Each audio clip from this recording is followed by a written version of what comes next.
Hello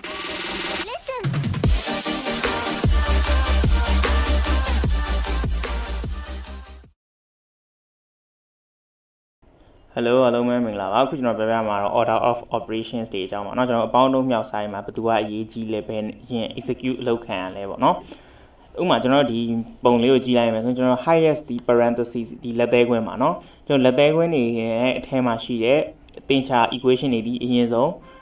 းတွက်ထုတ်ခြင်းကိုခံရပါတယ်ပြီးရင် exponentiation ဆိုတော့ကျွန်တော် power ထပ်ကိန်းပြီးရင် -a plus a ဆိုတော့ကျွန်တော်နောက်တော့ပြောပြပါမယ်ဒီဥစ္စာတွေကအခုလောဆယ်ခဏဖယ်ထားလိုက်ပြီးတော့လို့ရှိရင်ကျွန်တော်တို့ဒီအမြောက်အစား floor division modulo เนาะစတဲ့ဒီသင်္ချာဒီ science တွေဒီ parentheses exponentiation ပြီးလို့ရှိရင်တတိယနေရာမှာစပြီးတော့သူတို့ဒီ execute လုပ်ခံရပါတယ်ပြီးတော့လို့ရှိရင်ကျွန်တော်တို့အပေါင်းအနှုတ်ပေါ့နောက်ပြီးကြလို့ရှိရင်เนาะသူကဒီ left to right เนาะကျွန်တော်ဒါတွေကိုသိချအောင်သိဖို့အတွက်ကကျွန်တော်ကိုယ်တိုင်ပြပြမှရပါလိမ့်မယ်เนาะအဲ့ဒါကျွန်တော်ကြည့်ကြည့်အောင်အဲ့ဥစ္စာလေးကိုကျွန်တော်ဟို PDF လေးအနေနဲ့လည်းကျွန်တော်ထည့်ထားပေးပါဦးမယ်เนาะအဲ့တော့ကဥပမာပြောရမယ်ဆိုကျွန်တော်တို့ဒီ3အမြောက်4အနှုတ်2ဆိုလို့ရှိရင်ကျွန်တော်တို့ဒီဥစ္စာဘယ်လိုရင်အလုပ်လုပ်မလဲဆိုတော့အမြောက်ဒီအနှုတ်ထက်ပို့ပြီးတော့သူက priority ပေါ့နော်အရေးကြီးရဲ့ကဏ္ဍပိုများပါတယ်ခုနကတော့မှာဆိုရင်ကျွန်တော်ကြည့်လိုက်ရင်အမြောက်ဒီအနှုတ်ရဲ့အပေါ်မှာရှိပါတယ်အဲကြောင့်3လေးဒီ7အနှုတ်2ဆိုပြီးဒါဒီ30ထွက်လာပါလိမ့်မယ်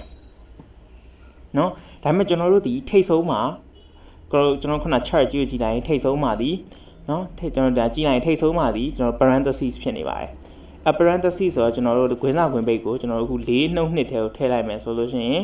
သူက30မထွက်တော့ဘဲနဲ့4ထဲက2ကိုနှုတ်ပြီးတော့2နဲ့3နဲ့မြောက်6ဆိုပြီး6ထွက်လာပါလိမ့်မယ်ဒါမျိုးတွေကိုပြောတာပေါ့နော် order operation ကဘာလို့အရေးကြီးလဲဆိုတော့ကွာဥပမာဆိုရင်ကျွန်တော်တို့ဒီ2 power 1 plus 1နော်ဒါဆိုလို့ရှိရင်ကျွန်တော်တို့ဒီ power ဒီနော်ဒီ power exponentiation ဒီကျွန်တော်တို့အပေါင်းအနှုတ်တွေရဲ့ထိပ်မှာရောက်နေပါတယ်ဟုတ်တယ်မလားအဲ့ဒါကြောင့်မလို့ကျွန်တော်တို့ဒီ2 power 2ဆိုတော့2နဲ့1နဲ့ပေါင်းတော့3ဆိုပြီးထွက်လာမှာဖြစ်ပါတယ်ဒီလို1နဲ့1နဲ့ပေါင်းပြီး2နဲ့2 power 2ဆိုလို့ရှိရင်အဲ့လို2နဲ့4ဆိုပြီးထွက်လာမှာမဟုတ်ပဲ3ဆိုပြီးတော့ထွက်လာမှာပဲဖြစ်ပါတယ်နော်ဟုတ်ပြီဒါကျွန်တော်တို့ပြောချင်တာဒီ order operation ကအဲ့ဒါပေါ့နော်ပြီးသွားလို့ရှိရင်ကျွန်တော်တို့ဒီအခုအမြောက်ဒီထက်ကိန်းတွေပြီးသွားပြီဆိုရင်ကျွန်တော်အမြောက်တွေအစားရသွားကြည့်မယ်ဆိုလို့ရှိရင်လည်းဒီမှာ5 plus 4/2ပေါ့ပြောချင်တာကွာကျွန်တော်တို့ဒီမှာဒီစားတဲ့ division ဒီကျွန်တော်တို့အပေါင်းအနှုတ်ရဲ့အပေါ်မှာရှိပါတယ်အဲဒါကြောင့်မလို့ကျွန်တော်တို့ဒီ division ဒီအပေါင်းအနှုတ်ထက်အရင်လုပ်ပါတယ်အဲပြောမယ်ဆိုလို့ရှိရင်9နဲ့4နဲ့ပေါင်း9ကို2နဲ့စားတော့ 4.5 ဆိုပြီးမရပဲနဲ့4ကို2နဲ့စားရင်2နဲ့5နဲ့ပေါင်းတော့7ဆိုရဲအဖြေကိုပဲကျွန်တော်တို့တန်းပြီးရမှာဖြစ်ပါတယ်နော်ဒီမှာလေးကျွန်တော်တို့ print function တွေကိုသုံးပြီးခေါ်တာမဟုတ်ဘူးเนาะကျွန်တော်တို့ဒီတိုင်းပဲဒီequation တွေကို execute လုပ်နေရပါတော့ဒီ print function နဲ့လည်းမထည့်ဘူးဘာမှမထည့်ပဲねကျွန်တော်ဒီ collab မှာဆိုလို့ရှိရင်ကျွန်တော်တို့ဒီတိုင်းကဏ္ဍတွေကိုအပေါင်းတို့မြောက်စားလုပ်ရုံနဲ့ဒီလိုစာလေးပေါ်ပါတယ်เนาะကျွန်တော် print function ထုတ်စရာမလိုပါဘူးဒါပေမဲ့အဲ့လိုလုပ်ခြင်းအပြင်လည်းကျွန်တော်တို့ဒီ variable ထဲမှာဒီဥစ္စာတွေကိုသိမ်းတာလည်းမဟုတ်ဘူးကျွန်တော်တို့ဒီစမ်းသက်အမြန်စမ်းသက်တဲ့အနေနဲ့ပဲကျွန်တော်တို့ဒါတွေကိုတန်ပြီးဒီအပေါင်းလုံးမြောက်စားရေးလုပ်ကြည့်ကြတာပေါ့နော်တကယ်တော့အဲ့ဒါဟိုဘယ် memory ထဲမှာလည်းမှတ်မထားဘူးဘယ် function ထဲမှာလည်းမထည့်ဘူးဒီတိုင်းပဲကျွန်တော်ပိုင်သွန်ဒီ collab ကလုပ်လို့ရအောင်လုပ်ထားပေးရကျွန်တော်တို့အမြန် example တွေကြည့်လို့ရအောင်ပေါ့နော်ဟုတ်ပြီကျွန်တော်တို့အခုဆိုရင်ဒါအစားအကြောင်းလေးကျွန်တော်တို့ရပြီအဲ့ဆိုလို့ရှိရင်ကျွန်တော်အပေါင်းအနှုတ်တွေကြည့်မယ်ဆိုရင်ဥမာကွာဟိုမှာ6အနှုတ်3အနှုတ်2ဆိုလို့ရှိရင်6မဟုတ်ဒီမှာ9ဖြစ်နေ6နှုတ်3နှုတ်2ဆိုလို့ရှိရင်ကွာကျွန်တော်တို့ဆိုဒီမှာအကုန်လုံးဒီအပေါင်းအနှ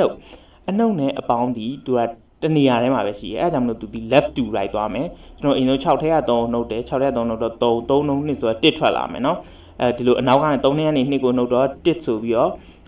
1ထဲက6ကိုနှုတ်တော့6ထဲ1ကိုနှုတ်တော့9ဆိုပြီးတော့မထွက်ပါဘူး not 5အဖြေကဘာထွက်မလဲဆိုတော့သူဒီဟိုဟာ1ဆိုပြီးထွက်လာမှာဖြစ်ပါတယ်နော်ဟုတ်ပြီဒါပေမဲ့ကွာဒီ order operation တကယ်တော့အရေးမကြီးဘူးဘာလို့လဲဆိုတော့ကျွန်တော်တို့ parentheses သုံးလို့ရတယ်အဲ့တော့ကျွန်တော်တို့ equation တွေကအရင်ခက်ခဲလာပြီ complex ဖြစ်လာပြီဆိုရင်ကျွန်တော်မိတ်ဆွေတို့မှားနေတာကအမြဲတမ်းခွင်းစာခွင်းပိတ်ကိုသုံးပါဥပမာကျွန်တော် equation ခက်ကြီးတစ်ခုကျွန်တော်ရေးကြည့်မယ်4ကိုကျွန်တော်3ဓာတ်တင်လိုက်မယ်ပြီးသွားလို့ရှိရင်ကျွန်တော်နောက်ထပ် equation တစ်ခုနောက်ထပ်အပေါင်းလုံးမြောက်စားလို့ရှိရင်ကျွန်တော်ဥပမာကွာ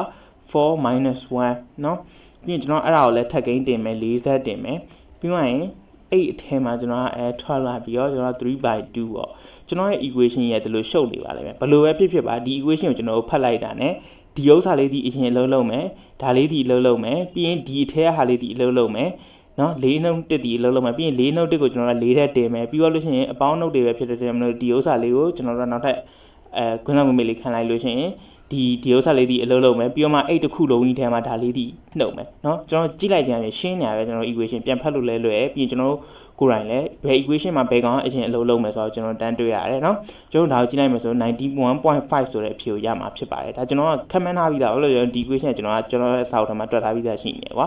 အဲ့တော့ကျွန်တော်ကဒီခွင်းစားခွင်းမိတ်တွေကိုတုံးခြင်းဖြင့်ကျွန်တော်တို့ရဲ့ equation တွေကကျွန်တော်တို့လိုချင်တဲ့အတိုင်းရမယ်အဲ့တော့ဒီဘယ်ဥစ္စာအရင်လာတယ်တော့เนาะကျွန်တော်ဒီ chart ကြီးကိုအလွတ်မှတ်စရာမလိုပါဘူးမှတ်လည်းမှတ်မလို့ပါကျွန်တော်ကိုယ်တိုင်လည်းမမှတ်ဘူးအဓိကအရေးကြီးတာဒီကျွန်တော်တို့ equation တွေတုံးလို့ရှိရင်ခွင်းစားခွင်းမိတ်ကိုတုံးပါအဲ့တော့เนาะဘယ်တော့မှမမှားတော့ဘူးကွာဒီလားနောက်ပိုင်းကျွန်တော် equation အခက်တွေ algorithm တွေတိဆောက်တယ်လို့ exchange ကြလို့ရှိရင်ဒီပိုင်းကျွန်တော်တို့ဒီနောက်ပိုင်း machine learning တွေလို့ရှိရင် equation တွေထွက်လာတယ်ကွာသိလဲမလားအဲ့လိုဒီကျွန်တော် loss တွေကိုတွက်ထုတ်တာတို့เนาะ gradient တွက်ထုတ်တာတို့အဲ့လို equation တွေကြလို့ရှိရင်အရန်ရှုပ်လာတဲ့ခါကြလို့ရှိရင်အဲ့ parenthesis တွေကိုသုံးပေးပါเนาะအဲ့ခါကျရင်ဘယ် equation ရဲ့ဒီ equation ရဲ့ဘယ်အစိတ်ပိုင်းကအရင်လုံးမယ်ဘယ်လိုလုပ်မယ်ဆိုတော့ကျွန်တော်တို့ကကြိုပြီးခန့်မှန်းထားလို့ရပါတယ်เนาะအရေးကြီးပါတယ်အဲ့တော့ parenthesis ကိုပဲမှတ်ထားပါဒီ DAI တွေလျှောက်ပြီးမှတ်နေပါနဲ့ကောင်းရှုပ်ပါတယ်เนาะဒါကျွန်တော်ကမိတ်ဆွေတို့အတွက်ပညာရအောင်ပြောပြရပါ